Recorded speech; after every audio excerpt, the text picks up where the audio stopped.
A reading from the Holy Gospel according to John, chapter 3, verses 22 to 30. Passage taken from the Message version of the Bible. After this conversation, Jesus went on with his disciples into the Judean countryside and relaxed with them there. He was also baptizing. At the same time, John was baptizing over at Aenon near Salim, where water was abundant. This was before John was thrown into jail. John's disciples got into an argument with the establishment Jews over the nature of baptism. They came to John and said, "Rabbi, you know the one who was with you on the other side of the Jordan, the one you authorized with your witness? Well, he is now competing with us. He is baptizing too, and everyone is going to him instead of us." John answered, "It's not possible for a person to succeed. I am talking about eternal success without heaven's help. You yourselves were there when I made it public that I was not the Messiah, but simply the one sent ahead of him to get things ready.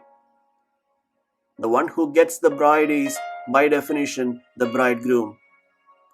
And the bridegroom's friend, his best man, that's me, in place at his side where he can hear every word, is genuinely happy. How can he be jealous when he knows that the wedding is finished and the marriage is off to a good start? That's why my cup is running over." This is the assigned moment for him to move into the center, while I slip off to the sidelines. The Gospel of the Lord.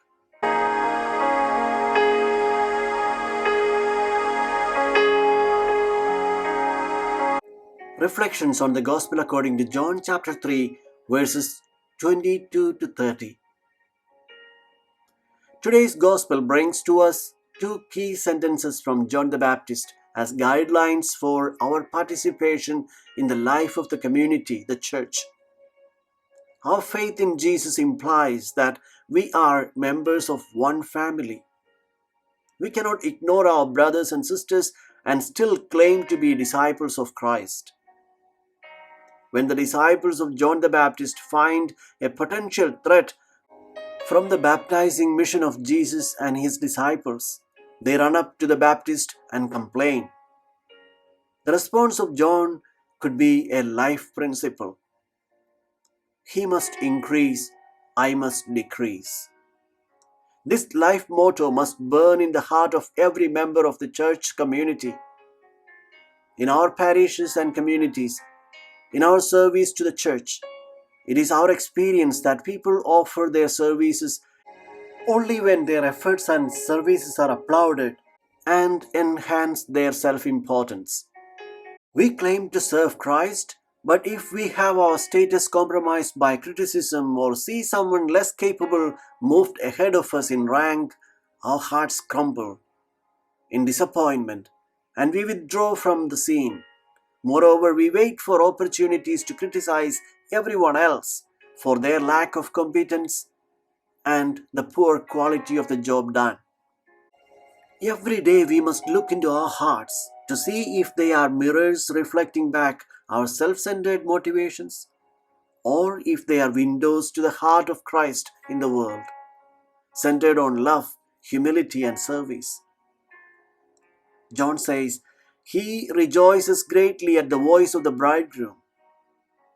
The Baptist had his focus fixed on the one who was coming.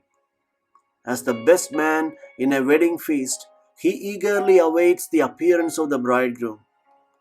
He prepares the stage for the groom. As the bridegroom arrives on the stage, the best man rejoices in the happiness of the groom and leaves the center stage. John recognizes the bridegroom, the Messiah, and is more than happy to leave the stage for him. Many of the miseries that confront the church, our communities, and even our families today result from our unwillingness to leave the center stage for Christ. Instead, we place ourselves at the center as the protagonist of the mission. Thus, we are often busy preparing the way for ourselves instead of preparing the way of the Lord.